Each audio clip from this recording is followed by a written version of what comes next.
Hello, and welcome to my art studio. Let me show you around. Yep, this is it. A small workbench and a tiny 5x10 patio space. A little over a year ago, I started this thing where I take old and broken bumper weight plates typically used for CrossFit workouts and weightlifting, and I turn them into works of art. I've now made over 30 pieces since I started, and so it roughly takes me 14 days to complete any piece. But I have a challenge. Starting this YouTube channel has forced me to delay my painting projects, and a group from Indiana are expecting me to complete 5 pieces, and I now have 5 days to complete them. So as I work to reach my deadline, let me show you my process. First step is to prepare the plates, and we'll do that with this trusty little hatchet. I peel off any lettering or logos to leave a flat area to paint over. Only the front side is typically on display, but details matter, so I'll peel the back too. Although I do like to leave the part that shows the weight so there's still some remnant of what it used to be.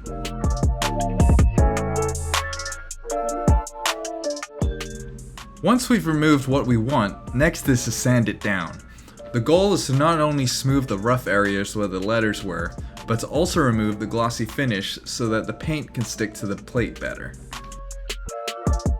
This preparing of the plates is the most physically taxing part of the process, so after I was done sanding each of them, it was a good stopping point for the day. Day 2 is maybe the simplest day. I've got my mask on because we'll be using spray paint. All I gotta do today is apply a coat of the primer. This layer helps the rest of the paint stay on and allows colors to pop a little better because it'll leave me a brighter canvas to paint over. Day 3, we get to have some fun. Today, we'll be playing with colors. I start with the backsides of the art pieces so I can experiment a little and see what works. The guys that ordered these pieces all work for the Indiana State Police, so I'll be mixing a dark blue for the base color. Normally I'd mix paint before I apply it, but in this instance I want to make each piece unique since they'll each be going to a different person. By mixing on the plate, I can make them look very similar, but they'll each have a slightly unique shade of blue.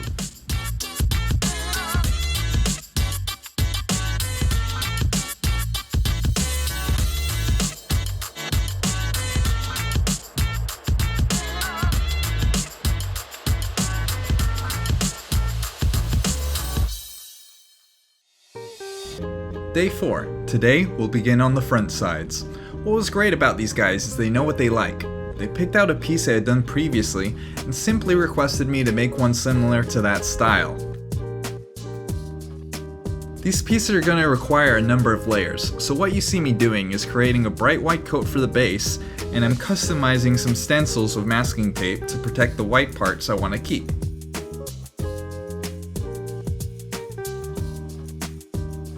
Before we get to day 5, let me tell you why I paint. When I started this hobby last year, I quickly got interest from buyers and decided to use the funds I made to go to a good cause. My wife and I joined a group from our local church to support an orphanage in Guatemala called Casa Shalom.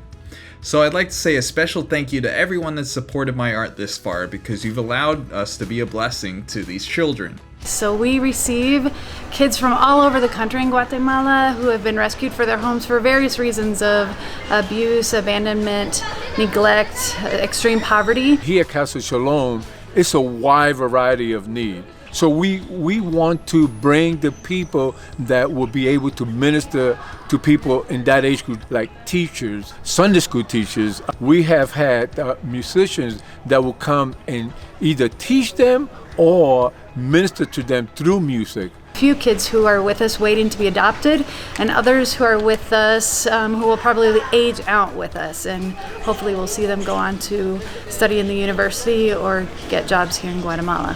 Without much local support, orphanages like these depend a lot on international support.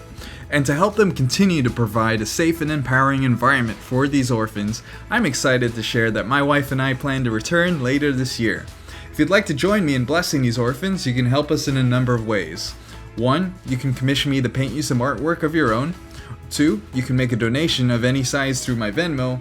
Or 3. If you're not able to give monetarily, you can still show support by promoting this video. Hit the like button, leave a kind word in the comments, and share this video with someone you think would like my art. Now let's get back to the video. Day 5, last day to get everything done. Fortunately, it's a Saturday, so I've got a lot more day to get these completed. With the front blue coats applied yesterday, I wanted to add a layer of gold to match the shape of their logo. The paint I use are standard acrylic, meaning they're water-based, and they let color show through. Yesterday I tried applying the gold directly on the white, and it wasn't working for me, so I'm hoping this gold looks better on top of the blue. And here is the satisfying part you've been waiting for: peeling the tape. Okay, I'm losing daylight, so I'm really gonna have to focus here if I want to finish by tonight.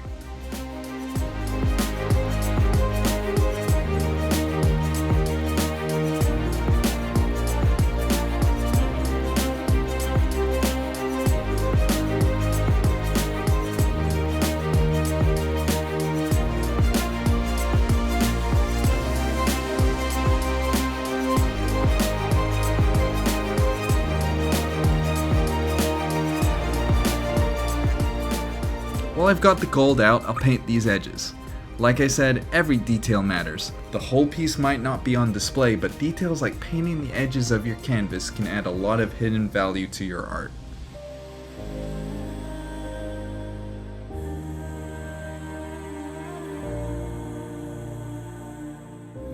Now, if you're a subscriber to my videos, you've probably noticed a theme to my channel.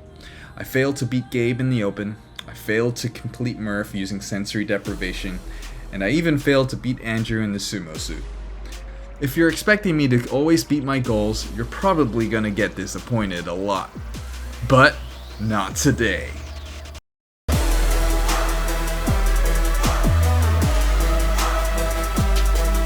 Thanks again to everyone that's been supporting my art. Make sure to like this video and subscribe for more fun videos like this.